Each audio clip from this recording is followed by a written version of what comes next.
यहां मरीजों की संख्या 95,000 तक पहुंच चुकी है। अकेले मुंबई में ही करीब 55,000 मरीज हैं। 1954 लोगों की मौत हो चुकी है। आज 97 मौत की खबर आई, यानी हर 15 मिनट में एक मौत हो रही है। पूरे महाराष्ट्र में मौत का आंकड़ा 3,607 पहुंच चुका है। यह संकट बहुत बड़ा है, लेकिन कुछ हॉस्पिटल्स ये नहीं समझ रहे हैं। आज अस्पतालों की लापरवाही की ऐसी खबर आई जो न कभी देखी थी न सुनी थी। आपको भी यकीन नहीं होगा कि महाराष्ट्र के अस्पतालों से लाशें गायब हो रही हैं।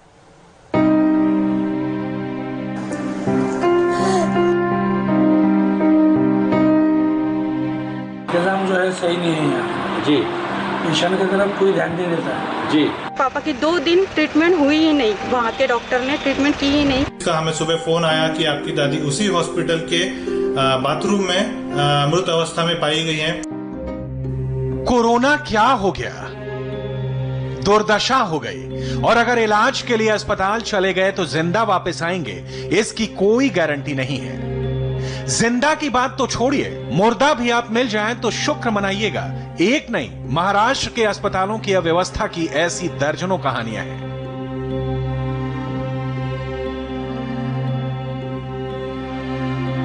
किसी की दादी अस्पताल से गायब हो गई। जब मिली तो 8 दिन बाद उनकी लाश भी अस्पताल के टॉयलेट में मिली। किसी की कोविड मरीज नानी अस्पताल से गायब हो गई। जब मिली तो शमशान में मिली। किसी का बेटा कोविड अस्पताल में दाखिल हुआ, कब मर गया पता तक नहीं चला। डेथ सर्टिफिकेट से मौत का पता चला। ऐसी ही लचर, बदतर और लापरवाह कोविड अस्पतालों की घुन खा चुकी व्यवस्था के शिकार हैं ये चेहरे। इनके साथ पिछले 10 दिनों में जो बीता है उसे सुनेंगे तो आपके रोंगटे खड़े हो जाएंगे। आपको गुस्सा आएगा। आप कहेंगे कि किस सिस्टम में रहते हैं हम, जहां इंसान की जिंदगी की कीमत कुछ भी नहीं। इन लोगों का एक गुनाहगार जलगांव का यह मेडिकल कॉलेज भी है, जो कोविड अस्पताल बनाया गया था। लेकिन कोविड मरीजों के साथ इस अस्पताल ने क्या किया, सुनेंगे तो अस्पतालों से भरोसा उठ जाएगा। जलगांव वासियों की जान बचाइए, क्योंकि यहाँ के जो डॉक्टर है वो यमदूत बनकर वहाँ की जो जनता है वहाँ उनके ट्रीटमेंट कर। कि हॉस्पिटल ना हॉस्पिटल प्रशासन ने उस चीज को चेक किया, ना पुलिस डिपार्टमेंट ने उस चीज को चेक किया। ये बहुत बड़ी लापरवाही है हॉस्पिटल और लोकल प्रशासन की। यहाँ पे एक डेथ हुई थी तो रात में 11 बजे से बॉडी यही पड़ी। दूसरे पेशेंट समझो उनका वो थोड़ा कमजोर ये है तो थोड़ा उनका ये दिल घबराना ना ज्यादा। ये है मालती नेहेटे, 82 साल की थी, अब जिंदा नहीं है, कोविड संक्रमित थी। 1 जून को भुसावल रेलवे स्टेशन से जलगांव के कोविड अस्पताल में भर्ती कराया था, ये सोच कर कि इलाज अच्छा होगा, दादी अच्छी हो जाएंगी। लेकिन 2 जून को मालती के पोते हर्षल नेटे को सूचना मिली कि दादी हॉस्पिटल के वार्ड से गायब हो गई है। परिवार ने इनको काफी तलाशा, लेकिन वो नहीं मिली। बहुत ज्यादा विरोध है इस चीज के लिए कि हॉस्पिटल ना हॉस्पिटल प्रशासन ने उस चीज को चेक किया, ना पुलिस डिपार्टमेंट ने उस चीज को चेक किया। ये बहुत बड़ी लापरवाही है हॉस्पिटल और लोकल प्रशासन की। हम इमीडिएटली सीएम उद्धव ठाकरे जी से रिक्वेस्ट करते हैं कि इस चीज में इमीडिएटली वो ध्यान देकर जो भी दोषी लोग हैं उनके ऊपर इमीडिएटली कार्रवाई करें। जिसके बाद परिवार ने पुलिस में उनकी गुमशुदगी की रिपोर्ट दर्ज कराई और जब पुलिस ने पड़ताल शुरू की तो मालती नेहेटे वार्ड के ही टॉयलेट में मरी मिली। पुलिस ने डेड बॉडी के बारे में चौंकाने वाली बात बताई। पुलिस ने बताया कि बुजुर्ग महिला की लाश अस्पताल के टॉयलेट में पड़ी हुई थी। डेड बॉडी 2 जून से टॉयलेट में थी। गंभीर मामला है कि कोई एक महिला वहां से मिसिंग है और जो बाथरूम में जो दिन में 2 बार 3 बार साफ करने चाहिए वहां पे क्यों नहीं गया, कोई आदमी कैसे पता नहीं चला। तो ये बहुत ही बड़ा नेग्लिजेंस सिविल हॉस्पिटल की तरफ से, एडमिनिस्ट्रेशन की तरफ से उनके हुआ है। नकारेपन की इंतहा देखिए। जो 82 साल की बुजुर्ग महिला ठीक से चल नहीं सकती थी, वो वार्ड से गायब हो गई। अस्पताल ने वार्ड के टॉयलेट तक में जाकर देखने की जहमत नहीं उठाई। 8 दिन बाद जब टॉयलेट से बदबू आने लगी तब अस्पताल के लोगों का ध्यान गया। पुलिस को जानकारी दी गई, जिसके बाद पुलिस ने दरवाजा तोड़ा तो अंदर डेड बॉडी पड़ी थी। सरकार ने इसे घोर लापरवाही माना है। जलगांव मेडिकल कॉलेज के डीन, मेडिकल सुपरिटेंडेंट और 5 प्रोफेसर को सस्पेंड कर दिया गया है। मुझे लगता है कि ये बहुत गंभीरता से ली गई है और एक बहुत लाउड मैसेज दिया गया है कि अगर कोई ऑफिसर या जो जिम्मेदार लोग हैं वो अपने जिम्मेदारी से मुकर जाता है या गैर जिम्मेदारी से उसका वर्तन रहता है तो ज़रूर उसके ऊपर कार्रवाई बड़े पैमाने पे की जा सकती है। और मुझे यकीन है कि उससे हम कुछ सीख भी लिए हैं कि इस तरह से ये जो घटना घटी है, ऐसी घटना आगे न घटे, इसीलिए जो भी कॉशियस स्टेप्स लेनी चाहिए वो हम स्टेप्स ले रहे हैं। अस्पताल के डीन समेत 7 लोगों को सस्पेंड कर दिया गया है, लेकिन इनकी कारगुजारियों की लिस्ट यहीं खत्म नहीं होती। लिस्ट बहुत लंबी है। बस अफसोस इस बात का है कि जिन लोगों से जिंदगी की उम्मीद थी, उन्होंने ही सांसें छीन ली। बाथरूम में हुई मौत को लेकर पुलिस ने एफआईआर दर्ज कर ली। जांच शुरू हो गई है। अब तक 5 डॉक्टरों के बयान दर्ज किए गए हैं। उद्धव सरकार इस पूरे मामले को लेकर बेहद संजीदा है। गृह मंत्री अनिल देशमुख ने ऐसे सभी लोगों को चेतावनी दी है जो कोविड मरीजों की अनदेखी या लापरवाही कर रहे हैं। इस प्रकार से वहाँ पे जलगांव में घटना घटी हुई है, उसकी पूरी इंक्वायरी की जाएगी, क्योंकि 7 दिन बाद वो वहाँ पे सब टॉयलेट में वो डेड बॉडी मिली है। उसकी पूरी जांच करेंगे, कौन उसके लिए जिम्मेवार है और उस हिसाब से उसके ऊपर कार्रवाई की जाएगी। उम्मीद यही है कि मालती नेहेटे के गुनहगारों को सजा जरूर मिलेगी। विडंबना देखिए, हालात कितने बदतर हैं। जो अस्पताल खुद बीमार है, जिसे खुद इलाज की जरूरत है, उसे जानलेवा महामारी से निपटने की जिम्मेदारी सौंपी गई थी।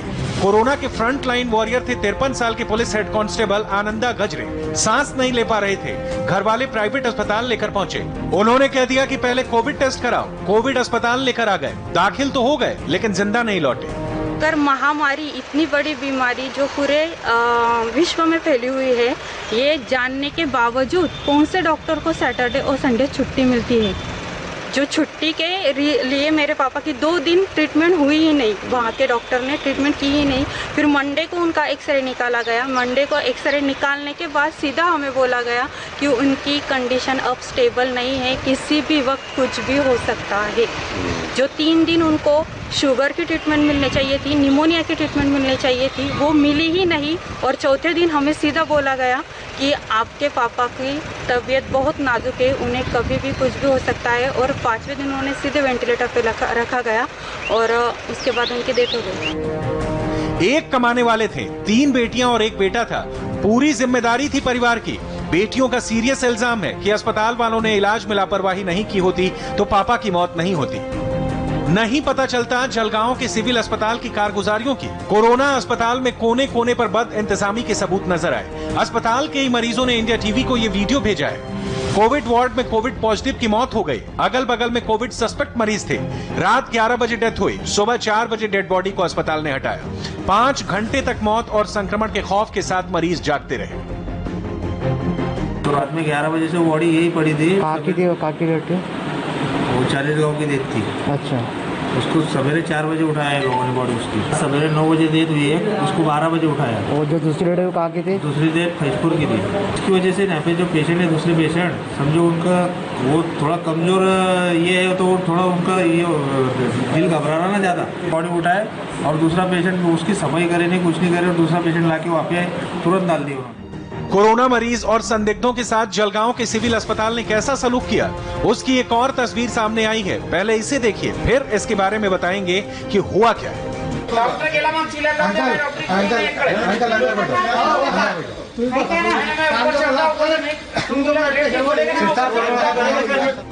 वीडियो में धमकी दे रहा ये कोरोना संदिग्ध है। वीडियो 3 दिन पहले का है। डॉक्टर वार्ड में जब नहीं पहुंचे तो इसका धैर्य जवाब दे गया।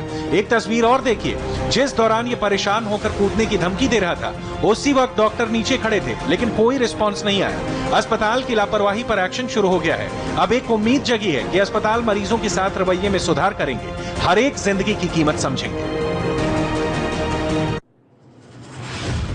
जलगांव के सिविल अस्पताल की तस्वीर नकारे सिस्टम पर तमाचा है, वो भी उस हालात में जब महाराष्ट्र कोरोना के मामले में पहले नंबर पर है। सबसे बड़ी हॉटस्पॉट राजधानी मुंबई है।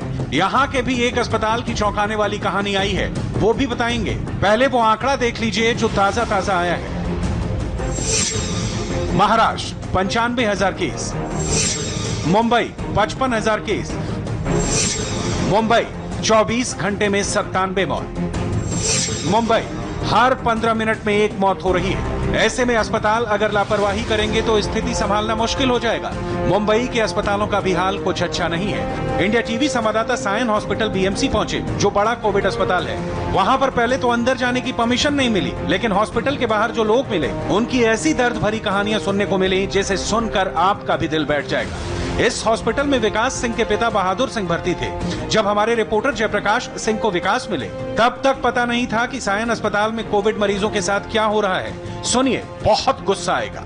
ना मैं कभी खुद सायन हॉस्पिटल आऊंगा, ना कभी किसी को रेफर करूंगा। मेरे पापा का आज यहाँ पे 20वां दिन है। पहले दिन आके पापा का कुछ कंफर्म नहीं था, फिर भी उनको ऐसे वार्ड में डाल दिया गया। एक बेड पे 3 लोग थे, पॉजिटिव नॉन पॉजिटिव। पापा के बगल में डेड बॉडी पड़ी हुई है 3 घंटे से। उसको मेरी वाइफ ने पता देखा कि उसकी ब्रीदिंग नहीं हो रही है, तब इसने बताया उसके बेटे को कि देखो आपकी माँ सांस नहीं ले रही है। तब वो जाके चेक किया तो पता लग रहा मर के उसको 2-2.5 घंटे हो चुके हैं। दूसरे दिन शाम के टाइम, रात के टाइम पे पापा का कोविड का टेस्ट हुआ नाक में डाल के। 2 दिन के बाद जब रिपोर्ट आया तो पॉजिटिव आया। पापा को शिफ्ट किया। शिफ्ट करने के बाद वो जो वार्ड में मैं गया ना, कि अभी मेरे को आज पता चल रहा है कि वो आईसीयू है। अगर आप उसको देख लेंगे ना, आप उसको जनरल वार्ड भी नहीं बोलेंगे। वो वार्ड में जब एंट्रेंस होता है, वो रास्ता होता है, वहाँ पे पान खा के, जो डस्टबिन होता है वहाँ पे पान खा के थूका हुआ है, दाल भात गिरा हुआ है, लोगों ने उल्टी किया हुआ है। मानता हूँ स्टाफ कम है, लेकिन कम से कम 7 दिन में से 1 दिन तो मिलता होगा साफ करने के लिए। मैं यहाँ पे 20 दिन बीत चुका है मेरा, साफ सफाई नहीं है वहाँ पे कुछ। वहाँ पे वॉशरूम में एक पेशेंट मर गया गिर के, मेरे पापा के बेड के बगल में था। वो बेचारा वो ऑक्सीजन पे था, उसको वॉशरूम जाना पड़ा और वॉशरूम जाके वो फिसल के उधर ही गिर गया और मर गया वो। मुझको नहीं लगता कि ट्रीटमेंट से बिल्कुल भी मैं सेटिस्फाइड हूँ। विकास ने जब ये बातें बताई, उस वक्त विकास के पिता जिंदा थे। पिता फोन करके बता रहे हैं कि बगल वाले बेड पर लाश पड़ी है, वो यहाँ से निकलने को कह रहे थे। विकास कुछ समझ पाते कि 3 घंटे के बाद विकास ने जयप्रकाश सिंह को फोन करके बताया कि उनके पिता की मौत हो गई है। सुनेंगे तो कलेजा कांप उठेगा। हेलो, मेरा नाम है विकास सिंह। एक्चुअली आज मैं पूरी तरह से टूट गया हूँ क्योंकि मेरे पापा गुजर गए। इसलिए नहीं कि कोरोना हुआ था उनको, इसलिए कि मैं उनको बीएमसी के सायन हॉस्पिटल लेके आया। इसीलिए कि मैंने यहाँ के डॉक्टरों और स्टाफ पे मैं भरोसा किया। इसलिए कि मैंने हर डॉक्टर को कोरोना वॉरियर समझा। हर डॉक्टर कोरोना वॉरियर नहीं हो सकते, हर स्टाफ कोरोना वॉरियर नहीं हो सकते। जिस तरह की साफ़ सफाई, जिस तरह का मेंटेनेंस यहाँ पे था, उस हिसाब से मुझे तो उम्मीद पहले से भी कम थी। लेकिन डॉक्टर एक भगवान होता है, ये हमेशा से मैंने सीखा था। लेकिन आज वो गलत साबित हो गया। मैं बहुत बुरी तरह से टूट चुका। विकास के पिता 20 दिन से हॉस्पिटल में थे जब कोरोना की रिपोर्ट पॉजिटिव आई थी। उस वक्त हालात ठीक थे, खुद चलकर हॉस्पिटल गए थे। शुरू में हालात सुधरे, लेकिन पिछले 3 दिन से अचानक हालत बिगड़ने लगी और आज मौत हो गई। अस्पताल गए थे ठीक होने, लेकिन विकास का कहना है कि सरकारी हॉस्पिटल्स का हाल बुरा है। सायन हॉस्पिटल ने उनके पिता की जान ले ली।